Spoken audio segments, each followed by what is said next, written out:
ನಮ್ಮ ಲೈಫ್ ಅಲ್ಲಿ happiest days ಯಾವ್ದು ಅಂತ ಕೇಳಿದ್ರೆ ನಾವು ಸ್ಕೂಲ್ ಡೇಸ್ ಅಂತ ಹೇಳ್ತೀವಿ. ಆದ್ರೆ ಹೈರಾಣಿ ಏನಂದ್ರೆ ಆಗ ಅದು ನಮ್ಗೆ ಗೊತ್ತಿರ್ಲಿಲ್ಲ. ಬೆಳಗ್ಗೆ ಲೇಟ್ ಆಗಿ ಹೆದಳ್ತಿದ್ರೆ ಅಮ್ಮ ಕರೆದೇ ಬಿಸ್ತಿದ್ರು. ಗಜಿಬಿಜಿಲಿ ಯೂನಿಫಾರ್ಮ್ ಹಾಕೊಂಡು ಹೆವಿ ಬ್ಯಾಗ್ ನ ಹಿಂದೆ ತಗ್ಲಾಕೊಂಡು ಇನ್ನೇನು ಮನೆಯಿಂದ ಸ್ಕೂಲ್ ಹೊರಡ್ಬೇಕು ಅನ್ನೋಷ್ಟ್ರಲ್ಲಿ ಆ ಕ್ಷಣಕ್ಕೆ ನಮ್ಗೆ ಹೋಮ್ ವರ್ಕ್ ಟೆನ್ಷನ್ ಆಗೋದು. ಸ್ಕೂಲ್ ಹೋಗ್ಬೇಕಾ ಬೇಡವಾ ಅಂತ ಫೀಲ್ ಮಾಡ್ತಾ ಇದ್ವಿ. ಆದ್ರೆ ಈ ದಿನ ಇವತ್ತು ಅದೇ ಡೇಸ್ ನ ಮಿಸ್ ಮಾಡ್ತಾ ಇದೀವಿ. ಫ್ರೆಂಡ್ಸ್ ಗಳ ಜೊತೆ ಬೆಂಚ್ ನ ಶೇರ್ ಮಾಡೋದು, ಊಟನ ಎಕ್ಸ್ಚೇಂಜ್ ಮಾಡೋದು, ಕ್ಲಾಸ್ ಅಲ್ಲಿ ಟೀಚರ್ ಇಂದ ಬಚ್ಚಿಕೊಂಡು ಗುಸು ಮಾತಾಡೋದು. ಸೊ ಏನಾದ್ರೂ ತಗ್ಲಾಕೊಂಡ್ರೆ ಟೀಚರ್ ಕೊಡೋ ಪನಿಷ್ಮೆಂಟ್ ಅಂತೂ ಮಿಸ್ಸೇ ಇರ್ತಿರ್ಲಿಲ್ಲ. ಗೇಮ್ಸ್ ಪೀರಿಯಡ್ ಅಂದ್ರೆ ಸಾಕು ಫುಲ್ ಹ್ಯಾಪಿನೆಸ್.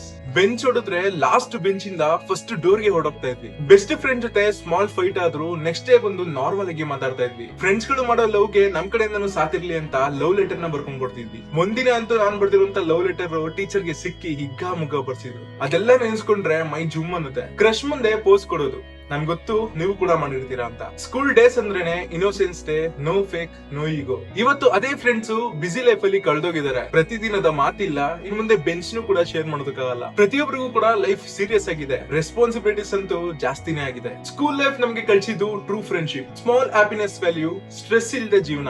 ಬಟ್ ಇವೆಲ್ಲ ನಾವು ಲೇಟ್ ಆಗಿ ಅರ್ಥ ಮಾಡ್ಕೊಂಡ್ವಿ. ಮತ್ತೆ ಇವೆಲ್ಲ ಪಾಸಿಬಲ್ ಆದ್ರೆ ನಾನು ನನ್ನ ಸ್ಕೂಲ್ ಡೇಸ್ ಗೆ ವಾಪಸ್ ಹೋಗ್ಬೇಕು ಅಂತ ಕೇಳ್ಕೊಂತೀನಿ. ಬರೀ ಒಂದೇ ಒಂದು ದಿನ ಮಾತ್ರ ನಾನು ನನ್ನ ಸ್ಕೂಲ್ ಲೈಫ್ ನ ಎಂಜಾಯ್ ಮಾಡ್ತೀನಿ. ಐ ಹೋಪ್ ನಿಮ್ಗೆ ಕಂಟೆಂಟ್ ಇಷ್ಟ ಆಯ್ತು ಅಂತ. ಇಷ್ಟ ಆಗಿದ್ರೆ ದಯವಿಟ್ಟು ನಮ್ಮ ಚಾನೆಲ್ ಫಾಲೋ ಮಾಡಿ ಅಂತ ಹೇಳ್ತಾ ಸಿಗೋಣ ಮತ್ತೆ ಮುಂದಿನ ವಿಡಿಯೋದಲ್ಲಿ. ಬಾಯ್.